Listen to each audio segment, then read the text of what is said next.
Wow, Brad, I really love that intro music. It really gets me going. It gets me excited for Smart Money. We're back and we're live. Absolutely. How fun is that going to be? Oh, it's always fun. I hope we have some people watching out there ready to learn some financial information. Yeah, right? Absolutely. And we are going to lay it on you. Now, we had our staff put out a question. We wanted to hear your questions, right? So we had over 70 questions submitted. Obviously, this show isn't 2 days long. Yeah. It's going to be about 30 minutes. So we've hand selected about 15 questions. We hope to do this again so we can cover them all, okay? So we're going to go through those 15 questions. Before we get into it, I just want to say thank you all the ladies who submitted questions. For the ones that we did select, we are going to be sending you some swag. Okay, we got Natalie here. She's going to be watching the chat. If we have questions on the chat that come up, we're going to periodically break out and attack those too.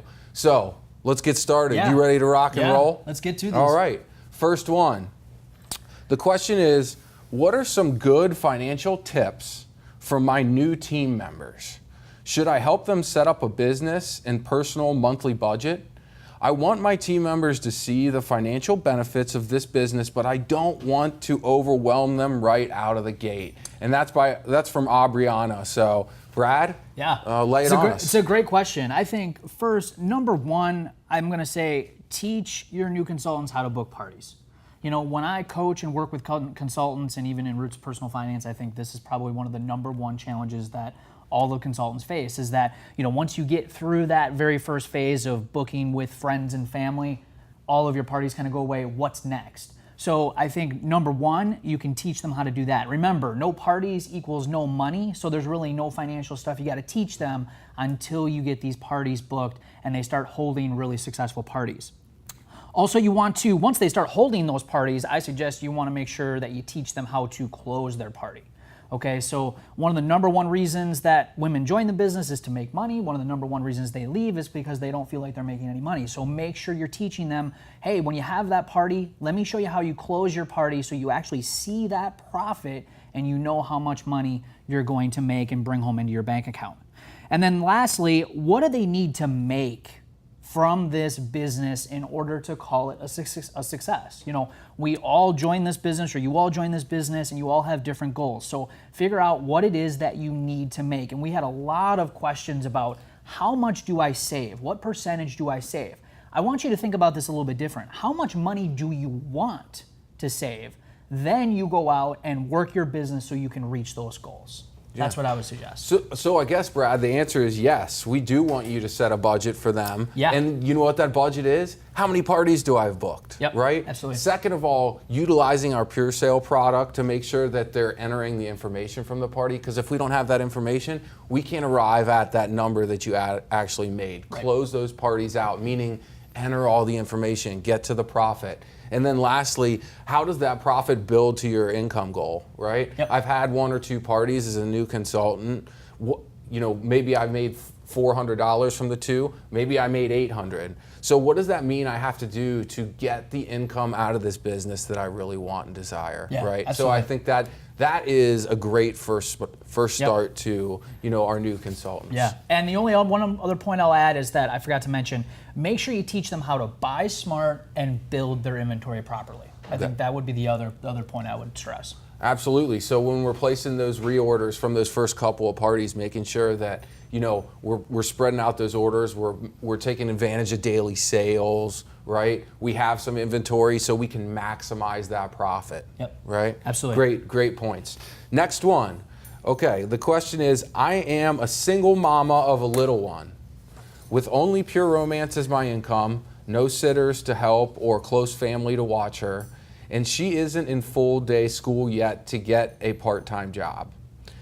I am also saving for a home down payment, paying off credit card down to my last $1,700, buy a new car, mine has 230,000 miles on it. I pay for everything in cash. I have a rainy day savings started, but a car and house are needed sooner than I planned. Where do I go from here? That's from Erica. And thank you, Erica. Yeah. I think first, congratulations on having a rainy day fund saved. Mm-hmm. Many people, the statistics are scary, how many people just don't have even $1,000 saved for those rainy day funds. So if you don't have it up to $1,000, I would recommend get it there and then move on to paying off the rest of that credit card. I believe she said it was around $1,700. Right. So go ahead and get that credit card paid off. Now, if your car has about 230,000 miles on it, which by the way doesn't scare me. My wife Sarah drives a vehicle that has over 200,000 miles and she parties a good at least 12 to 15 times a month. And we've had some issues with it here and there, but overall it's a pretty good vehicle. But if your vehicle is going to need to be replaced, I'm going to recommend that you start saving up and paying cash for a vehicle that you can afford to pay cash for. Now, if that isn't an option and you need to go into debt, which I don't personally wouldn't ever do, but if you do, make sure you buy a car that you can pay off within 2 years of purchasing that vehicle. All right, and then go out, book some more parties and pay it off even faster than that. That would be even better. Once you're done with that car, and say if this credit card is your last debt, then I would suggest you move on to building your large emergency fund. Especially if you've got that kid at home, make sure you've got a sizable savings after you get that car secured. Once you're done building the 3 to 6 month emergency fund, all of your debt is paid off. Now it's time to start building a down payment for your home. And if you want more information on that, we actually filmed an episode on, hey, I'm ready to buy a home. What do I financially need to be? What does my finances need to look like in order to do that? And that episode is really going to walk you through that whole process. Yeah, absolutely. Too. So, throughout this show, ladies, we're also going to refer you to other segments that we've already taped. They're out there on the COO, under PRTV. Go under Smart Money and check out those episodes as we direct you there. I know not everyone has seen every episode, so some of those episodes speak directly to some of these questions. Absolutely. Yeah, I think most of the questions, a lot of the stuff we've covered in some of these episodes, absolutely. So, but I also want to say to Erica, you're not alone out there, right? It sounds like you're taking the right steps, first of all, to secure a financial future for yourself, but also for your child. Yep. And I want to congratulate you on doing that and taking the time to send this question. I hope what the advice Brad gave you helps, and I think it's correct. So thank you very much. Next, I'm a new consultant, and I want to bulk up my inventory and have money in my pocket after parties. Booking parties is slow for me right now. I want to invest the first 6 months into inventory and have no extra cash, but I would prefer to help my family's financial situation. Please help. This is from Sabrina. Yeah. So this is a good question. It is a great question. And I think, number one, just like I told the consultant before, is if you want to bulk up your inventory, number one way to do that is book parties. More parties equals more money coming in, the more money that you're going to have to buy inventory. Also, I think you can possibly do both. I think you can increase your inventory and also pay yourself some money to help with your family's financial situation. You can easily do both, and you can do that by setting up just a basic business budget. So before the month begins, sit down, figure out what your business expenses are, look at what your forecasted sales are going to be based on what you have on your party calendar, right? And then figure out, okay, how much, based on what my current party averages are, how much can I realistically expect to maybe bring home as pay and also reinvest back in my business to build inventory. Right, and there's always going to be this fine line between how quickly do I grow my inventory, but on the other side of it is how much do I pay myself, right? Yep. And we need to make sure that you're taking care of yourself and your family first, right? So, protecting this house, making sure you have the essentials, you're eating properly, they have the things that they need, the education, the care that they have, right? So that determines first what we pay ourselves, right? And we want to do that in accordance with our budget. Absolutely, right? yes. And then the rest of those funds should go back into building up that inventory. And again, Brad, we just want to touch on this inventory. You want to have 1.5 times a retail month's worth of parties, right? Absolutely. So if you're doing $2,000 in a retail month, which hopefully you're doing more than that. Yeah, right. But for simplicity's sake, you need to have $3,000 retail worth of inventory to be able to properly, fulfill those orders on site, right? And that's going to make you as profitable as possible. Yep, absolutely, absolutely. Cool. Yeah, So, and I'm gonna make the point. Make sure you're also asking yourself this question: how much do I need to make in order to call this a success? So start there, and then I think you're going to find that a lot of the goals for your business, a lot of the goals for building your team are basically going to form themselves based off of what you want to make and bring home and put in your bank account. Yeah, great advice. Thank you, Sabrina. Next question. So, if you are having average parties each month, how do you divide the money so that you can actually start a savings? How long do you predict it takes to start seeing a good profit? So this is from Tiffany Ozuna. So Tiffany? Yeah, so number one, I'm gonna say have a budget. Make sure you, again, start with that business budget, start figuring out how much of this money I'm going to pay myself, how much of it I'm going to start sending to inventory and your expenses and all that good stuff. Now, when you say savings, again, I'm gonna keep repeating myself here today because a lot of these questions are very similar, but when you say savings, how much do you want to save? Not how much should you save based off of what you make, but say your savings goal is $500 a month. I want to put $500 extra back into my bank account. Go out and produce the action that it's going to take in order to make that money to put that $500 in.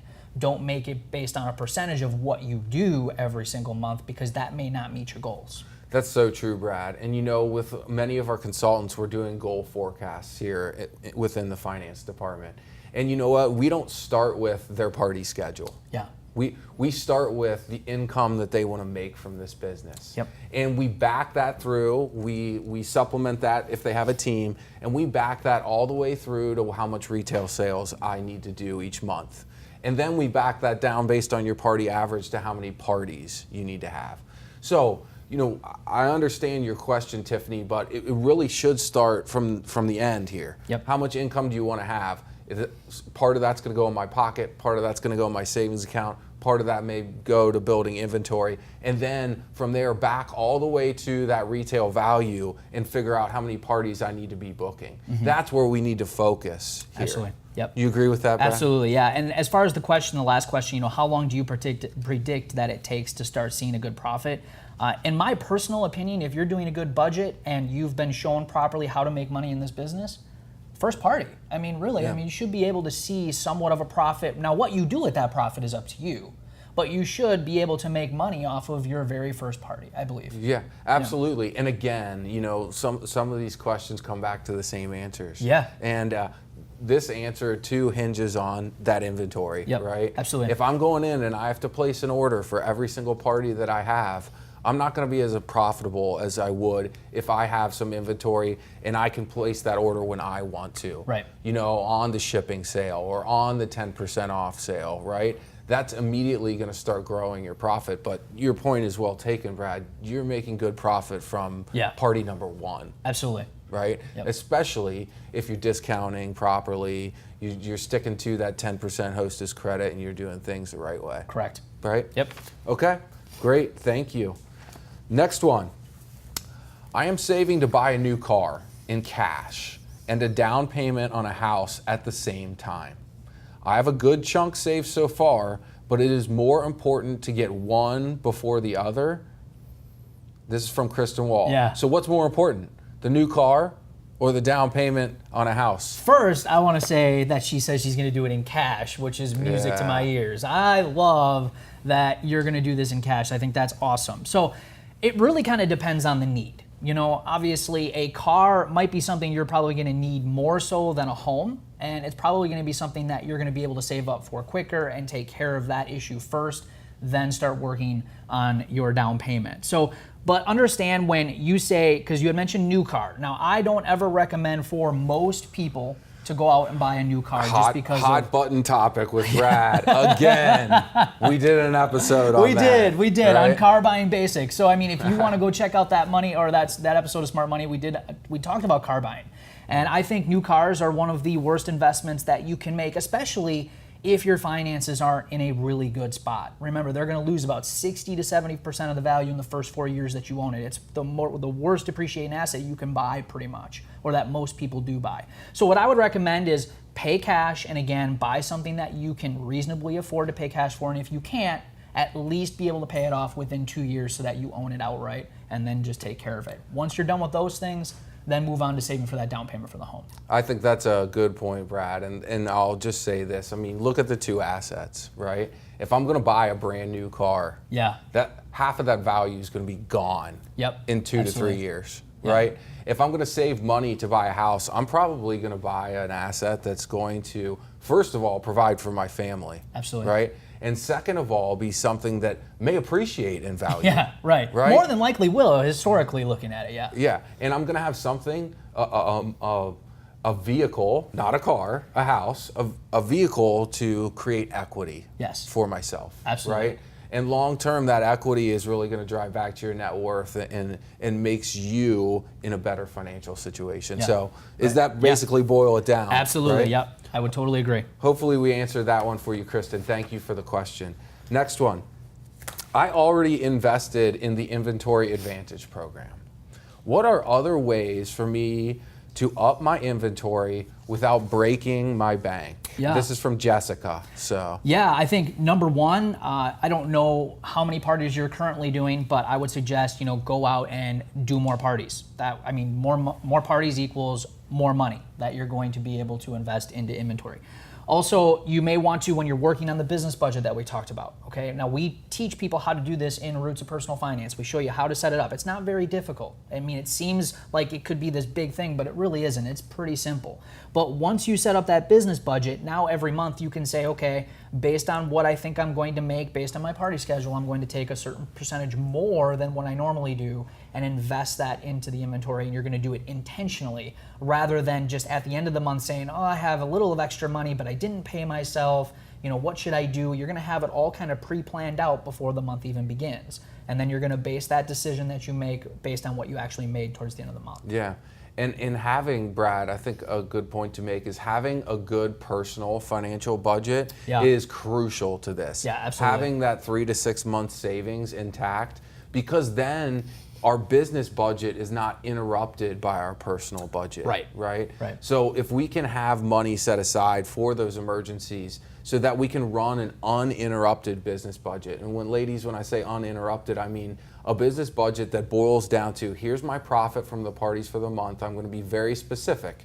This portion of it is going into my personal checking account. Maybe this portion of it is going into my savings, and this portion of it is going back to invest in more inventory, the type of inventory that's going to make me more profitable in the future. If we're protecting that business budget by sticking to our personal budget, having an emergency fund, then we can be very specific and regimented, strategic about the decisions we're making with that money, right? So you won't be in a situation where, oh, I'm breaking my bank, right? Yeah, right. Yeah, exactly. And they do tie hand in hand together. Your personal finance is a very good point. Personal finance budget, business budget need to work together. Perfect. Yeah. Thank you, Jessica, for that question. Next question. What's your best recommendation for tracking your business? I am new and small just yet. I don't know if it's worth the outlay for an accounting package just yet. And it looks like this is from Australia. Yeah, that's Shannon Metcalf, Shannon Metcalf, right? So she's basically saying, how do I track my business? Because I don't want to go out and get a full-blown QuickBooks or accounting package. Yeah, I think, fairly straightforward. I don't think you need to. My wife, Sarah, does well over $100,000 a year, and she uses Excel. We don't use any real fancy accounting software. It takes a little work to set up some of the worksheets, but once you have it set up, it's fairly easy to do. So again, what I'm going to suggest is that you have that basic business budget set up, have a list of what your monthly expenses are so you can start to track what are your expenses. You can easily export usually a good list from your bank account based on the transactions that you have so you can start tracking what those expenses are. Keep track of all the invoices that you get from corporate, from all the shipments that you get. It's going to have all of the money that you've paid to them for their product, for PR swag, for business supplies. You want to make sure you keep all of those things. Also, make sure you're closing your parties. So when you close out your parties, you can use Pure Sale, but then if you want to take it an extra step further to figure out your net profit, you can do that all on your own with just a very simple worksheet. And then that way you can keep all of that stuff for the entire month. Then you do your month close to figure, okay, what did I do for the entire month? How did my whole sales go for the entire month? And you can prepare all of this stuff, put it in a folder, save it electronically, and that whole month is closed, ready to go, and you can move on to that very next month. And you can just do it all very simply with Excel or just some simple worksheets. Right, and I think, I've seen your business closing, your month close worksheet. It's a great one, right? Thank you. But, well, you're welcome. But also, you're not just grabbing this stuff out of thin air, right? So that's why you got to start with the basic tools. Yeah. Our Pure Sale application, right, allows you to capture a lot of that information. Then we move on to, maintaining the history of your orders, right? And your order history allows you to capture a lot of that information. Yeah. And then we talk about things like expenses, right? Yes, absolutely. And just putting those all in one place. I mean, you can make a simple Excel spreadsheet. Very simple. Easy with the columns that we just spoke about, Yep. and really track that. You don't have to go out and get QuickBooks. You don't have to go out and get Peachtree or whatever. No. That's not necessary. And you know what? Especially for a new consultant, that's not necessary. Absolutely right? not, yeah. Because that's not a value-adding activity in the beginning. No, not What's at all. value-adding to your business is going out and booking more parties. Yes, absolutely. Finding more people who want to host a party. Yep. You have to have revenue in your business before you even think about spending any of it in a tracking mechanism. Right. Right? Yeah, exactly. It's the whole adage of you before you build a house, you have to have a down payment and funds to go into that. Yep. Right? Mm-hmm. Same with business, right? You don't go out day one and spend a bunch of money without any revenue. Right. Right? Right. So that's great. Shannon, I hope we answered that question. Yeah, and I think just to mention, if any of this stuff seems complicated on the surface, some of these ideas might seem new to you. I mean, this is the kind of stuff that we cover in Roots when we have that Making Money with Pure Romance class. I've had a lot of people go through that, and they start it, and they feel very vulnerable. They're kind of unsure, and then once they get through it, they're like, oh, this really isn't that hard. Doing it is pretty easy. It's just following that budget and sticking to it that's a little bit harder. So I think we're a few questions through here. Natalie, do we have any questions popping up on our chat here, or are we doing like 100% perfect batting average and we've got everyone covered? You guys are doing great. We do have one question. Amy was wondering, how do I maintain living expenses and build my emergency fund without having hardly any disposable income? Okay. So, Let me repeat that because Yeah. I don't think they probably heard that. Okay. So this is a question is from Amy, and she in essence said, how do I start to contribute to my savings account while I'm trying to pay for my monthly living expenses? Yeah. I don't have disposable income. There's nothing else left. So how do I start an emergency savings fund? Yeah. Right? First and foremost, what I'm going to recommend is that you start a personal budget first and foremost.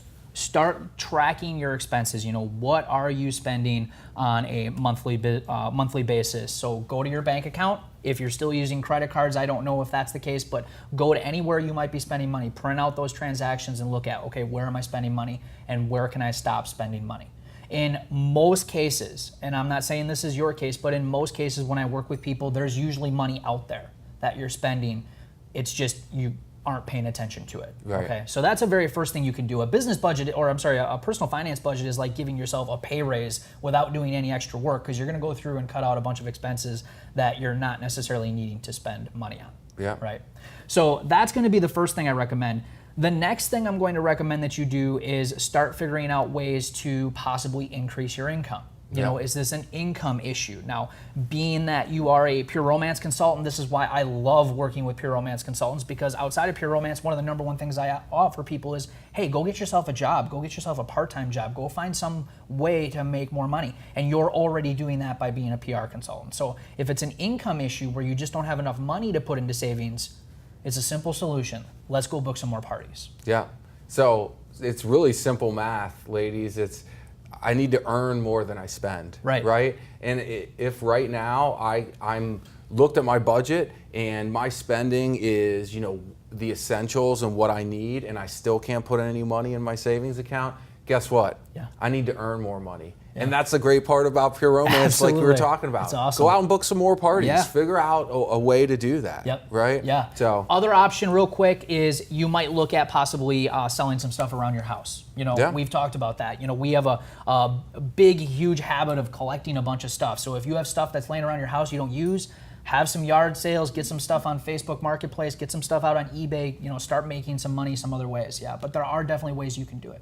Yeah, because that extra TV that you have in the room that you never watch, or Yeah. that stereo equipment that you use once a month is not going to pay for a medical bill when it comes Right. up. Yep. It's not going to help you with a pop-up emergencies. It's not going to help you fix your water heater when that thing breaks. Right. It's going to hang on the wall. It's going to sit there and collect dust. Yeah. Right. So look around and see if there's some Yep. things that you can get rid of to at least seed that emergency fund. Yeah. Right. You mentioned a good one, TV. If you got cable, satellite, time to unplug that stuff if you can't save. Really, this is about sacrifice. The more you sacrifice, the bigger your savings account's going to be. This is not easy, right? Yeah, I it's mean, not easy choices. That's the point. You've got to work hard to get to a place of financial freedom. Yeah, And absolutely. you've got to be disciplined. Yep. So, thank you, Amy. Natalie, you're on point. Thank you so much for helping us out. Next one. What types of business insurance would you suggest? My inventory is listed on both home and car insurance. But what about the rest of my supplies? This comes to us from Melissa Myers. Yeah, this is kind of a tough question, and I wanted to really put this question in here because sometimes consultants don't think about this. Yep. They are now carrying inventory. You now have business supplies. You have some liabilities when you go out there and you party, and you've got some of these supplies in your car, in your house, whatever it might be. Now, I've personally found, obviously Sarah running her business, that not all insurance companies are going to insure the products. They're just not going to do that. Some will, some won't. I've heard consultants that have had success and some that don't have it at all. This is why I wanted to bring this up. This is why it's crucial to, one, start building an emergency fund savings for your personal finances, and also start working on one for your business finances. Because if for some reason something happens to you and you don't have insurance on any of that inventory, say you're in your car, you're in a party, you leave some products in your car gets broken into, and they steal some stuff out of there, and you don't have any money left in your bank account, you've just put yourself in a really tough spot. But if you have an emergency fund savings, you can at least replace some of those costs. And this is what we have to do in Sarah's business, because Sarah's inventory, and I'm gonna answer Melissa's question here in just a moment, our insurance policy that we have covers part of Sarah's inventory and my business supplies while they're in the home.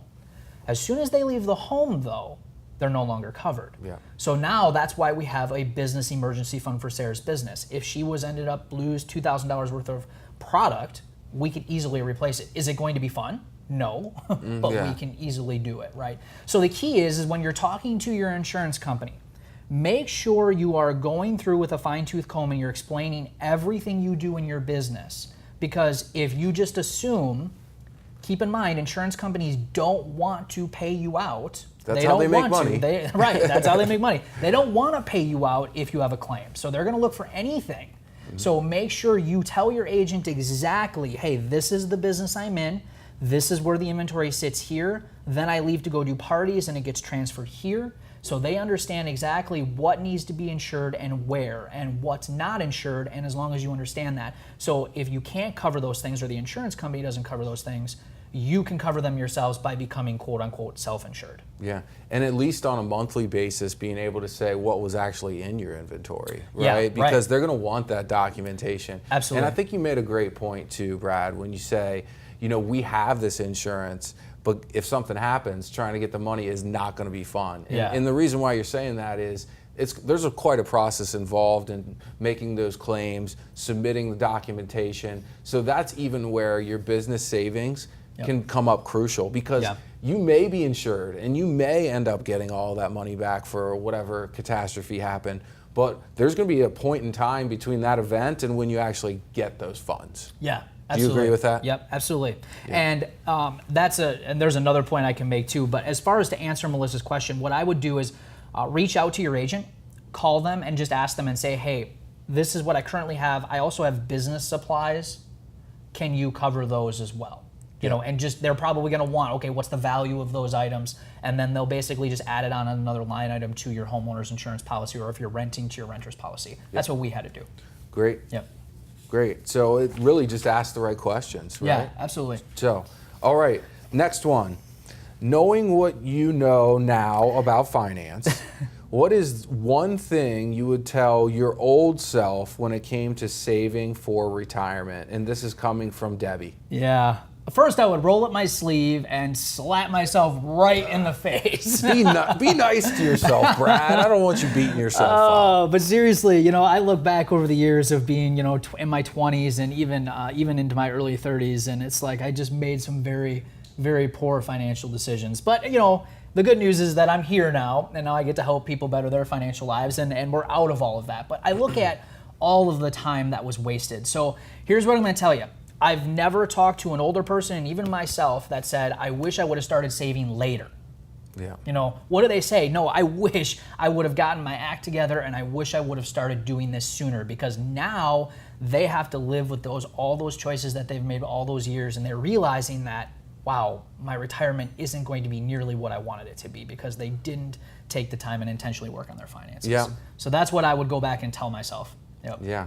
And that's a great point. And I guess for me personally, right, everybody wants to have fun when they're growing up, right? Yeah. And everybody wants to have fun when they're young, right? Maybe you're just out of college and you've got that first job, and on your weekends you want to go on a vacation. You want to go out to the nice places to eat, right? And that's where, again, this budget comes up huge. A lot of people, and myself included, even maybe those first couple of years out there, I was just, let's have some fun while I'm not working, right? Because I'm new to this working thing. Yeah. That's what needs to change, Yeah. right? Yeah.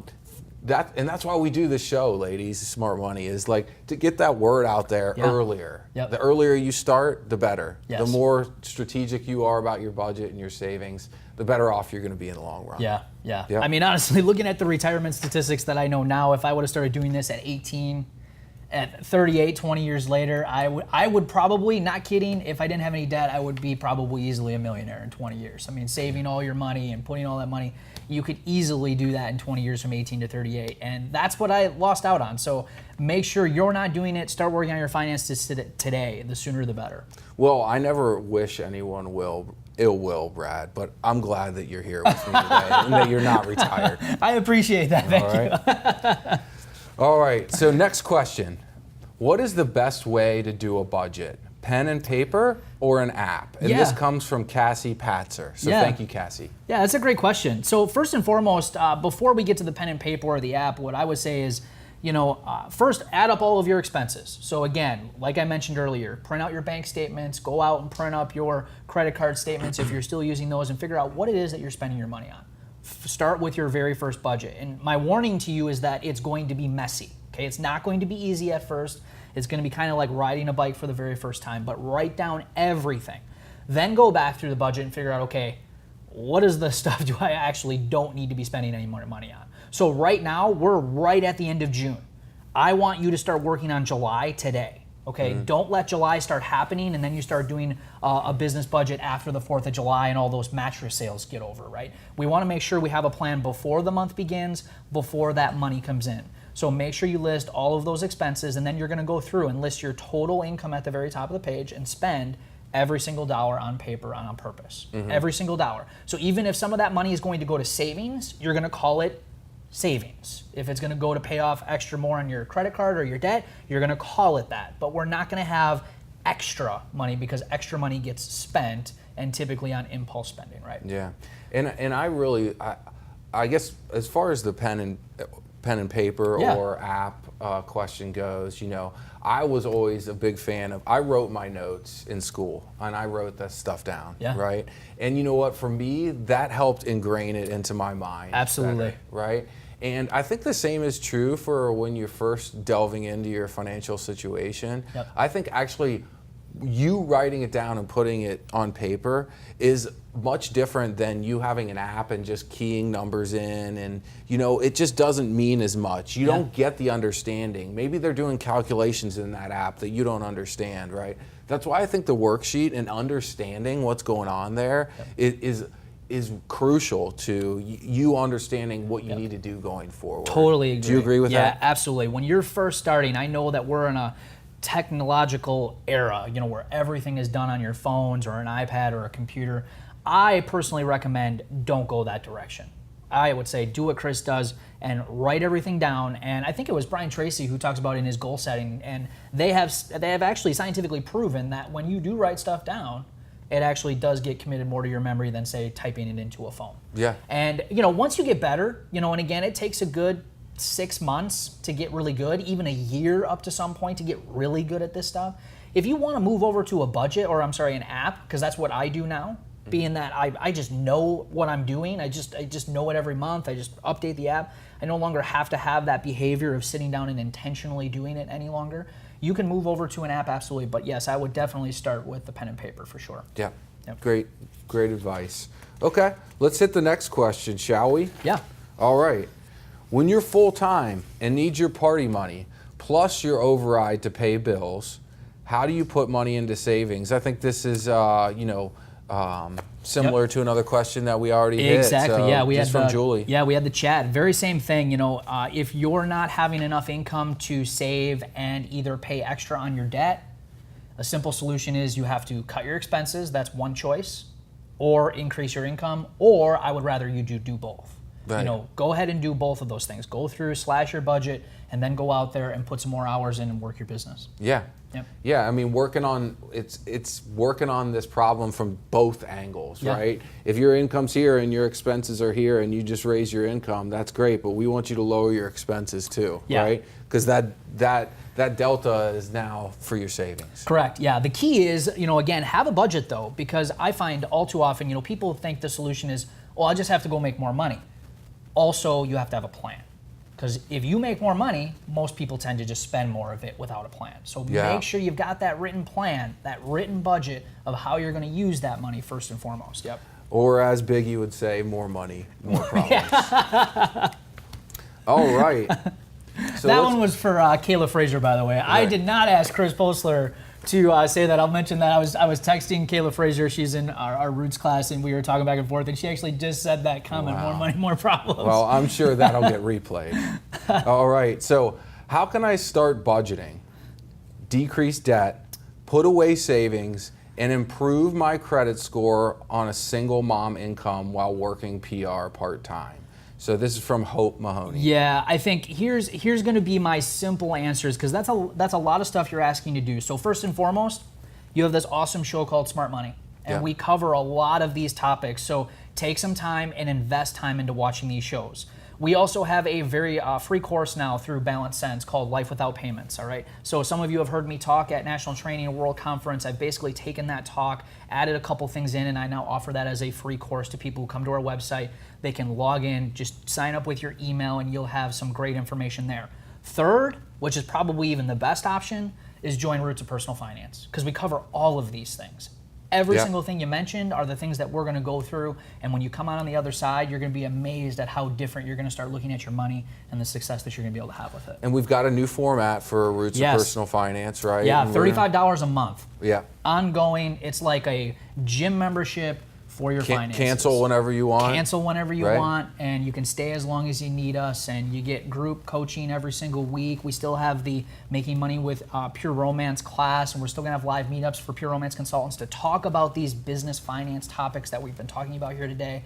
It's basically going to answer all of the questions we've been covering here today and so much more. And I'll tell you, ladies, we've explored tons of options, and what Brad's offering at the price point that he's offering it for your financial future, I mean, it is an absolute steal. It really is. Right? Yeah. I mean, it is. the knowledge that you're going to get in there, and Hope, your question here, it addresses every single one of these pieces, right? Yep. And you're not alone, Hope. I mean, there's a lot of people out there that don't know where to start, Yeah, right? there are. And that's what this class is designed for. all about. That's why we partner with Brad to give this, outside of business, this financial coaching opportunity. Yes, absolutely. Right? Yep. So. And the class, honestly, it pays for itself. We're going to do a Smart Money segment here soon about the success stories. Yep. And seeing the amounts of money that these consultants have been able to save and pay off since they've joined Roots has been phenomenal. And you could be a success story just like them. You just have to go through, learn how to do this stuff, and you can take control of your finances. Yep, Okay. absolutely. Great, Hope. Thank you. Hey, Natalie, I'm going to go back to you. Do we have any other questions on the stream that we need to address? Okay. Stephanie said that she lives in a very low income area, and she was wondering how she can build up her party average. Right now she's averaging around $300. Okay. So I'll just repeat that for everyone so that they can hear it. So Stephanie submitted a question and said, basically, in essence, I live in a low income area, right? And that is affecting my party average, right? So how do I take steps to, first of all, increase my party average? Yeah, I think first and foremost, I would just question, because my wife has, partied with some, I guess, low income areas as well, but she still has pretty successful parties. And a lot of that, I think, starts with your demo, and it also starts with the shopping room approach, right? So make sure you're practicing some of that stuff. Now, there's a lot of other consultants that are out there that have phenomenal sales and what they're able to do in the shopping room. Make sure you start reaching out to some of these people and making sure that you are doing everything that you possibly can in that shopping room to earn those sales, right? And that you are upselling and you're taking advantage of all of the discounts and things that Pure Romance is offering. Yeah, absolutely. I would watch some of those trainings, but also, Stephanie, it starts before the party. Right? And we're talking about things like hostess coaching, right? And maybe now you create a new incentive to where, if 10 people make a purchase at that party, I'm going to give the hostess something else, maybe a free gift, maybe an extra $10 or $20 off her order, right? So there are things that you can do strategically to make sure that you're increasing that party average. And remember, party average is not only a function of how much each individual person purchases, it's a function of how many people purchase. Yeah, right. Right? So you can do it one of two ways. Maybe your average ticket is low. Yeah. That's fine.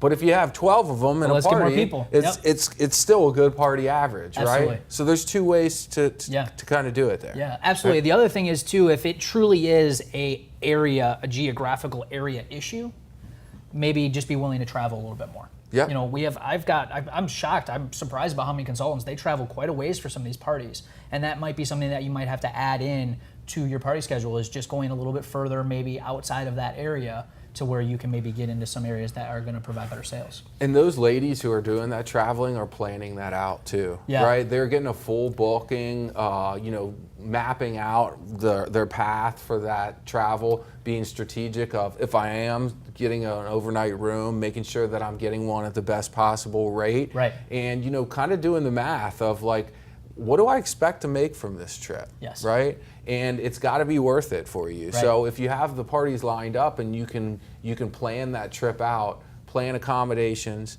plan for mileage and gas and all that stuff, and still, turn a great profit, go for it. Yeah. Right? Yep. But be strategic about it. Absolutely. Okay? Let's go to the next question. As a new business owner, what are the top 5 financial tips you can give to help grow my business without going into debt? What percentage of our time should we reinvest into our business? This is from Eileen Rouse. Yeah.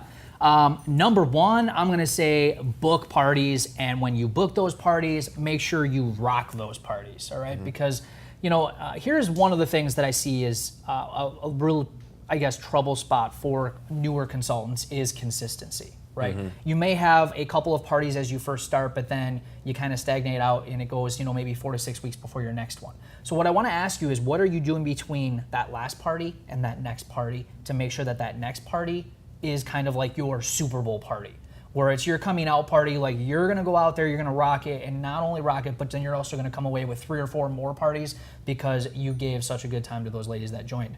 That's, I think, the way you want to approach it as you start out as a new consultant, is you want to get really good at those demos, make sure you're providing a great experience, and then get good at that shopping room experience, and that's going to only increase your parties over time. Absolutely. Yep. Number 2 is, I would say, like I've told other people here today, is make sure you're closing your parties and closing your month. Make sure you're making money, because if you can see that green at the end of those parties, it's only going to encourage you to go out and do that many more parties, because you're going to see, wow, this is really working. Yep. And by the way, if you have a spouse or partner, they like it too, and they're going to become a lot more supportive if you can show them, hey, I'm actually making money with this is working, this is great, and they're going to be your number 1 cheerleader. All right. Yep. Number 3, I would say buy and build your inventory. Have a plan for that. Okay, so if you need help, obviously there's other consultants that are out there, and I'm sure Chris's team can definitely help you with setting up a plan for how can I build my inventory without going into debt. What are my options? I'm sure there's options that are going to be out there. Number 4 is I would understand your discount. So make sure not only understand your buying discount, but understand buying at a discount from corporate when they run the deals, and then offering discounts to your customers. I think one of the number one things I hear from consultants when they start closing out their parties through Roots Personal Finance, one of the number one things I hear is, wow, I know why I'm not making any money because I've been giving way too much stuff away. Yeah. All right. And now they start to realize, wow, these discounts, I wasn't really understanding them. I need to rework this, and it changes everything drastically. So make sure you do that as well. And then number 5, set some financial goals, not only for your business, but also start setting those goals for your personal finances as well. Oh, I think those are great. And I think this misconception out there is that when I start a business, I'm going to have to go into debt day one, right? Yeah. And that's not necessarily true, right? You don't have to go into debt in Pure Romance to make money, right? You can do it gradually, but you can do all these things over a period of time. Absolutely. Now, it's going to take work. It's going to take understanding what you're doing. Those assets and those materials are out there, and reach out to us and let us help you. Yeah, absolutely. Right? Okay. One more question. We're gonna do one more. Does that sound good? Yeah, absolutely. So, this is, can you share a simple equations, Brad? Aren't All you right, here we excited? go. Can you share a simple equation for figuring out our party profit? I get confused when factoring in hostess credit, hostess gift, and shipping. And this is from Nicole Marie Chamberlain. Yeah, so I'll verbally explain it to you, but what you're going to essentially do is take your total sales, and then you're going to subtract all of your discounts. So make sure you have your hostess gift, the hostess credit, any discounts that you gave to your customers. You're going to subtract those out. Then you're going to subtract out your cost of goods, which essentially, if you're looking for easy math, is essentially your buying discount. Yeah. Now keep in mind, if you buy at a deeper discount, you might have to do a little extra calculation because some of those products, you may have bought at a deeper discount when Pure Romance was running a better deal. So keep that in mind too.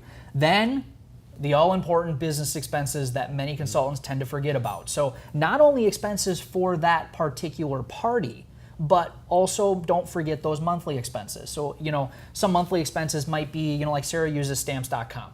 They charge like a monthly service fee to have that service, plus obviously the postage to ship things out when she didn't have those products. So any of the business expenses, training expense. We talk about national training, World Conference, which by the way, we have another segment that talks all about how you can afford to go to some of those items. But make sure you're on your monthly budget, you're taking out those expenses, so you're putting that money aside, so when those events come around, you've got the money in order to go out and do some of those things. Once you subtract out all of those expenses, you come to the final number, which is your net profit. Okay. Now, net profit, that's the money that you've netted out, that you've made. Now, keep in mind, we still have to potentially pay taxes on that money if we're taking it as income. So make sure you don't take all of that and forget about taxes and forget about Uncle Sam, because he's going to want a portion of some of that money.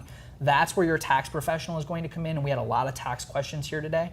You want to work with a tax professional to determine what is the percentage of money I should set aside based on what I plan to make with this business, and then also based on my overall income from other jobs too. Yeah. Because those are going to be taking effect. Yeah, exactly. That's great advice. So sales minus total discounts and gifts minus cost of goods sold. And remember, cost of goods sold may not be your buying discount. It may be, a little bit higher than that because, you're earning free product. That has a zero cost basis to you. You're participating in daily sales, right? So, it could be a conservative estimate of profit if you don't take that into account. Correct. And then business expenses. One other business expense I want to mention is, credit card fees. Yeah, right? absolutely. So you ladies who are accepting credit cards, you're paying fees for those services. Make sure that comes out. I also want to add on to this, when we talk about shipping and handling, I don't look at shipping and handling profit on a party basis, right? I look at it as a monthly basis, right? Yeah. Because again, this goes in line with what we're teaching on and talking about. You shouldn't be placing an order for every single party, right? So there's a shipping profit calculator out there. Go ahead and email into finance@pureromance.com. It basically is a template that allows you to put in all the money that you've collected at your parties from shipping, and then you put in all the money you paid Pure Romance to get goods shipped to you, plus any times you had to go to USPS or stamps.com and get something shipped to someone because you didn't have it in inventory to fulfill, right? So you want to break even or make money on that shipping and handling on a monthly basis. Yeah. Does that make sense? So it's something that's very difficult to really tie down to an individual party if you're doing it properly. Yeah, absolutely. Does that make sense? I love the shipping calculator. I actually have Yeah. it in Making Money with Pure Romance. We included it in there Yeah. so people can actually do the calculations as part of our monthly closeout sheet. We put the calculations in there so you can do exactly what Chris said, and you can actually see, am I losing money on shipping? Hopefully you're breaking even, or even better, like in Sarah's situation, it's not uncommon for her to make an extra $150 to $300 in just shipping because she's buying smart and charging her customer shipping, and she also carries the proper amount of inventory, so she's reducing her expenses on shipping that stuff out to her clients. Yep. That's great advice, Brad. Well, thank you for joining me. Yeah, it's been awesome. It's been fun. I think you mentioned, we did have a number of questions that came in that were pertain to taxes, right? So we're going to combine those questions into a whole nother tax Q&A segment. So we're going to bring in John Bolger, some tax experts, to answer those questions. Brad and I don't normally like to give tax advice because we're not licensed to do that. Yeah, absolutely. But we will get those questions answered, so thank you for submitting those. I want to thank our video team. Thank you, Natalie, for supporting us on the chat. Yeah, awesome thank you, job. guys. Thank you, ladies, for joining us for this Smart Money episode. We were live. Hopefully we didn't make too many mistakes, and hopefully you learned a little bit. So thank you for joining us. Have a great day.